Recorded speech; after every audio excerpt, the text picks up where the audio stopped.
रूफी साहब ज़रा तारुफ तो करवाएं ना जी। मेरे बिल्कुल दाएं जानब मेरी मिसेज़ हैं मुनीबा रऊफ़। अस्सलाम वालेकुम वरहमतुल्लाह। उसके साथ मेरी बहू हैं उर्वा अहमद और उसके साथ मेरा बेटा अहमद सफ़ी। अल्हम्दुलिल्लाह जी, मैं तौहीद पे बड़ा ईमान है मेरा। एक बीवी, एक बहू, एक बेटा, एक बेटी, एक दामाद, अल्लाह, एक रसूल, एक नवासा। भाभी, जब आपकी शादी हुई तो रूफी साहब उन दिनों गज़ल गायकी के शौकीन थे। जी जी। फिर अचानक लाइफ 180 डिग्री पर घूम गई, ये तब्दीली कैसे आई? ये चेंज जो आई, रूफ़ी की जो मदर थी वो तो शुरू से ही बहुत विलिंग थी रूफ़ी के म्यूज़िक करने पे, और वो हमेशा कहा करती थी कि अल्लाह ताला इसको नात की तरफ ले आए, तो उनकी दुआएं भी थी। रूफी साहब से आप भी कभी नात की फरमाइश करती हैं? बहुत कम। वो क्यों? मैं बस कभी करूं भी तो कलाम इकबाल की करती हूँ, और ऐसे रूफ़ी के प्रोग्राम्स भी सुनती हूँ तो वो ऐसे ही सुन लेती हूँ। वैसे जी घर की मुर्गी दाल बराबर भी, और फिर बिजी भी, रूफ़ी भी इतने बिजी हैं तो रूफ़ी जब प्रैक्टिस करते हैं तो तब मैं सुन रही होती हूँ। मैं इनकी क्रिटिक्स को बड़ी अहमियत देता हूँ कि कंपोजिशन की भी जब कोई बात हो तो वो कहती हैं कि इसमें ये चीज़ कन्वे नहीं हो रही। तो जब इस तरह ये बात करती है ना, तो वो मेरे लिए बड़ी इंपॉर्टेंट होती है। जब मैं उस नक्स को, उस चीज़ को दूर करता हूँ तो फिर मुझे पता होता है कि ये अवामी लेवल के ऊपर जो है ना, ये इसका ज़्यादा इम्पैक्ट होगा। यानी वो सिर्फ नुक्स निकालने के लिए उस वक्त कमेंट्स करती हैं, वैसे नक्स नहीं, इम्प्रूव करने के। तो उसके अलावा उनकी बात की अहमियत नहीं है? ये जो आप बात कर रहे हैं ये कहानी घर घर की है। हेडक्वार्टर है जनाब, ये सारे डायरेक्टर इधर से, सारे ऑर्डिनेंस इधर से जारी होते हैं। तो भाभी की तरह पसंद की कोई नात तो सुनाइए ना।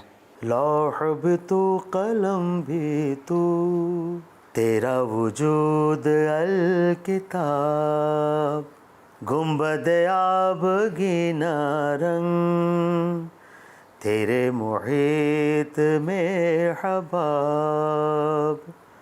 लौह भी तू, कलम भी तू, तेरा वजूद अल किताब। को अल्लामा इकबाल बहुत पसंद है।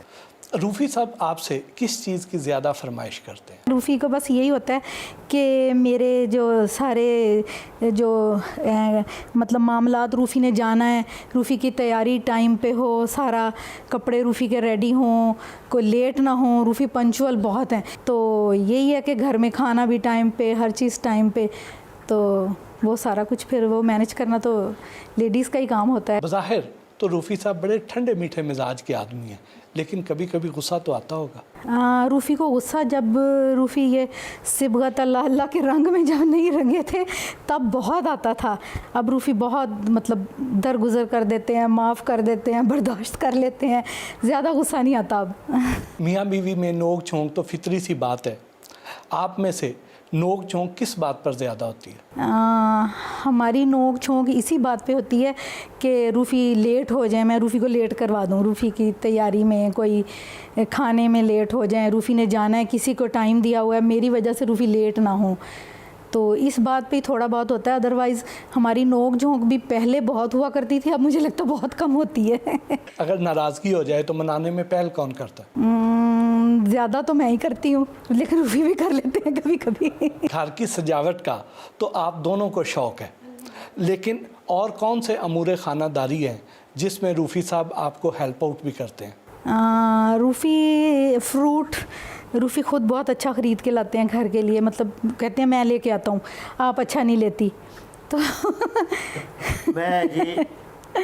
मैं ATM हूँ जी।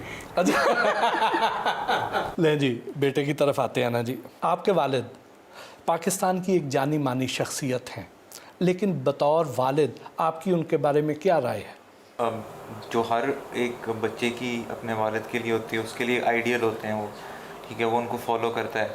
तो मैं अगर आपसे ऑनेस्टली बोलूं कि एक एज तक, सर्टेन एज तक तो मैं इनको बकौल वालिद ही देखता था, जिसमें मेरे साथ क्रिकेट खेलना, रेसलिंग करना। छोटे होते से पहली स्पोर्ट हमारी रेसलिंग थी कॉमन, फिर क्रिकेट आई, फिर उसके बाद स्कूल और कॉलेज यूनिवर्सिटी में जनरल इश्यूज़ पे कॉन्फिडेंस देना कि भाई मैं कोई नहीं, गो अहेड। पर यूनिवर्सिटी के बाद अब मुझे माशाल्लाह अल्हम्दुलिल्लाह एक ऑलमोस्ट एक डेकेड हो गया है प्रोफेशनल लाइफ में आए हुए। अब मैं देखता हूँ उनको, वालिद की मैंने आहिस्ता आहिस्ता फील किया कि उससे उस किरदार में इनको महदूद करना ना मेरा अपना लॉस होगा। तो मैं इनको, मेरे लिए तो एक वली अल्लाह है, ठीक है जी, और मैंने ख़ास तौर पे इनका तवक्कुल जो है वो एक मशले राह पाया अपने लिए कि तंग से तंग हालात में भी और मुश्किल से मुश्किल वक्त में भी अल्लाह ताला पे यकीन रखना जी, तो मैंने इनसे सीखा है।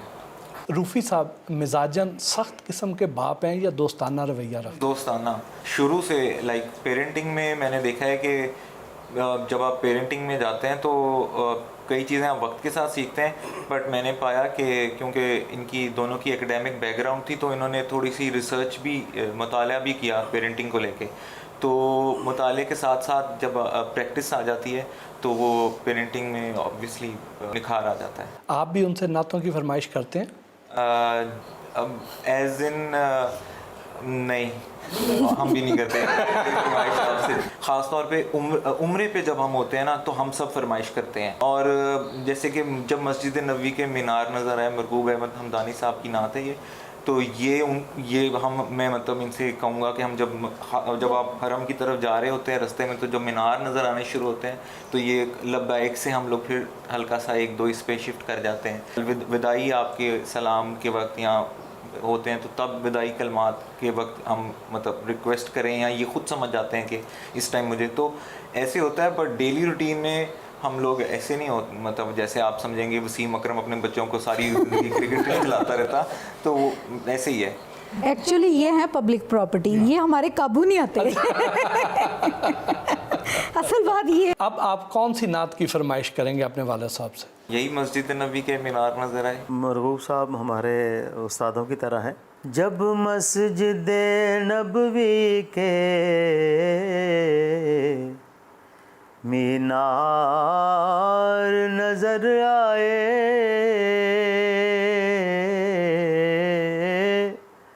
अल्लाह की रहमत के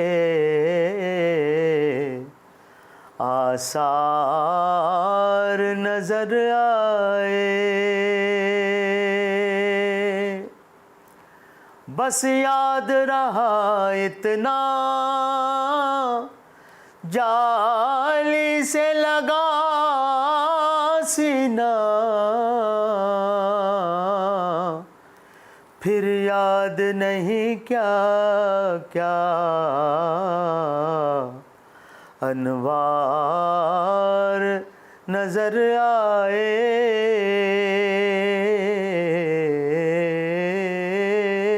लें जी, ज़रा बहू से पूछते हैं ना जी। जी, ये मेरी बहू भी है और हूँ बहू भी है।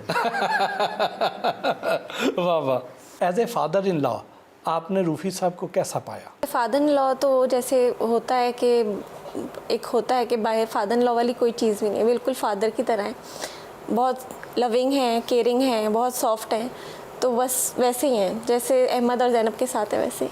आप रूफ़ी साहब के बारे में कोई ऐसी बात बताएं जो बहुत कम लोग जानते हों।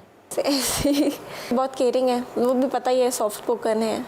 मियाँ की अगर शिकायत लगानी हो तो किसको लगाती हैं, अपने मदर इन लॉ को या फादर इन लॉ को? शिकायत कम ही लगाती हूँ, वो पूछते रहते हैं कि कोई शिकायत है या नहीं है, लेकिन शिकायतें आपस में दूर हो जाती हैं, यहाँ तक पहुँचती नहीं। रूफ़ी साहब से नातों की फरमाइश करती हैं? मुझे तो जो मुझे लगता है ज़्यादातर लोगों को वही बहुत पसंद है, मीठा मीठा है मेरे मोहम्मद का नाम, बहुत अच्छी, और मैं मुद्दत से सास पर जी रही हूँ। ये फेमिनिन स्टाइल की नात है। मैं मुद्दत से इस आस पर जी रही हूँ, खुदा कब बुला ले मुझे अपने घर में, खुदा कब बुला ले मुझे अपने घर में, मैं मुद्दत से इस आस पर जी रही हूँ, मैं मुद्दत से इस आस पर जी रही हूँ।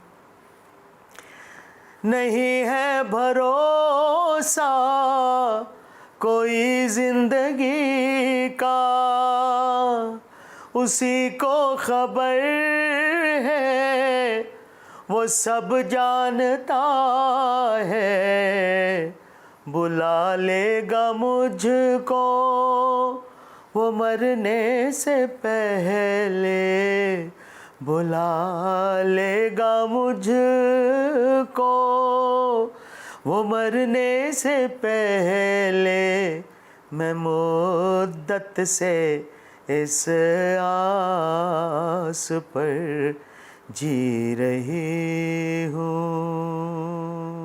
अब एक छोटा सा कंपैटिबिलिटी टेस्ट हो जाए। रूफी साहब का फेवरेट कलर कौन सा है जी? रूफी का फेवरेट कलर ब्लैक और वाइट मेरे ख्याल में। रंगीन दौर में भी हम ब्लैक एंड वाइट।